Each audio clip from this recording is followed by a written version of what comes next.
Welcome back. Okay, so you've been out of the work for some time now, but the interview went well and it's back to the grind. Joining us now to talk about re-entering the workforce is executive coach Julie Couret. Julie, welcome back to Great Day. Great to see you. Yay, good to see you too. Okay, so what's the biggest fear for someone who's re-entering the workforce? I guess what isn't the biggest fear, right? Well, the biggest one really is that time gap, and people are very afraid that it'll look as though they're out of touch or that their skills are out of date, and they feel as though they have to over justify and explain it, or worse, that no one will even give them the chance to talk about it. Uh-oh, okay, so what are the steps to hopefully re-enter the workforce? Where do you start? You know, re-entering actually is not that terrible and hard. And one of the reasons I get very excited about this topic is because people like to do business with people they know and like, which means that you've got a whole network of friends and family that would love to be able to be the person to recommend their buddy who's hiring and mention you, because it's so hard to find great talent. You know, people are very flippant and change their minds and say yes and then run off, whereas if I'm coming in and saying, hey, I've got a girlfriend and she's was taking care of her father for a couple years and she's ready to re-enter the workforce now and she's fabulous, I go, oh, well, you recommend her, then I want to talk to her. Fantastic. And it's just, there's lots of ways to begin. Sure. But getting the word out with friends and family that you're ready to work, but you have to also be specific about what you can do and what you want to do. Sure. So make sure, of course, that resume is up to date.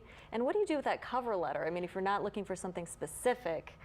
So between resume and cover letters, I always recommend getting some help with that. Particularly if you have been out of the workforce, you don't need to feel as though you are trapped to a traditional old school chronological resume.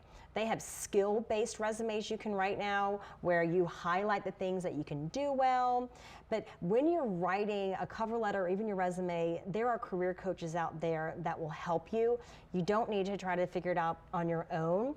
And it's easier to have someone else say, what else do you like about that? And well, tell me more about that skill set. And when you were on that project, what did you really do?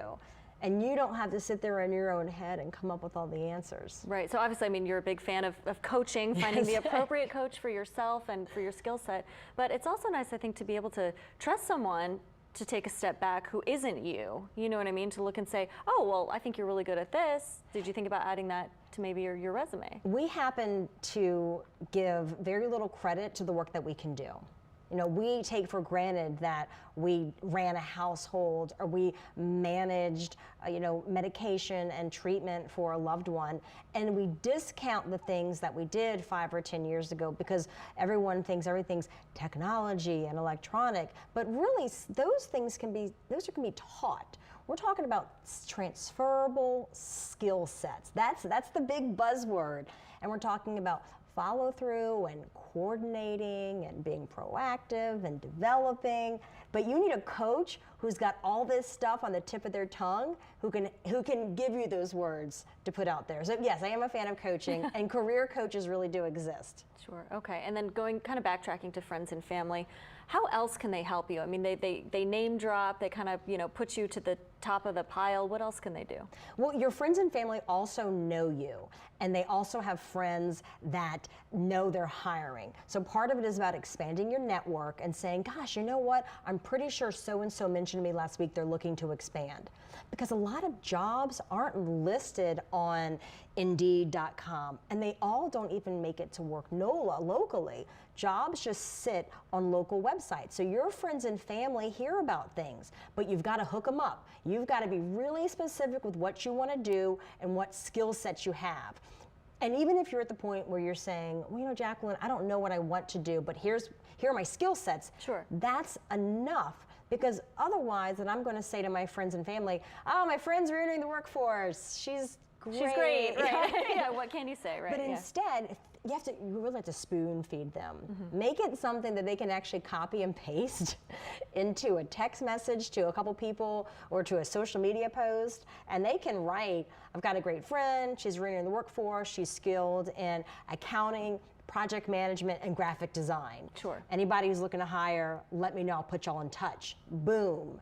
And they then are now putting your your skill sets out to their network as well. Sure, and I like that. And it's the rule of thirds too, right? You don't want to list everything on this text message, right? Right, you don't need to, and people won't read it, to be honest. Right. You want to do high level but specific skill sets or specific experiences.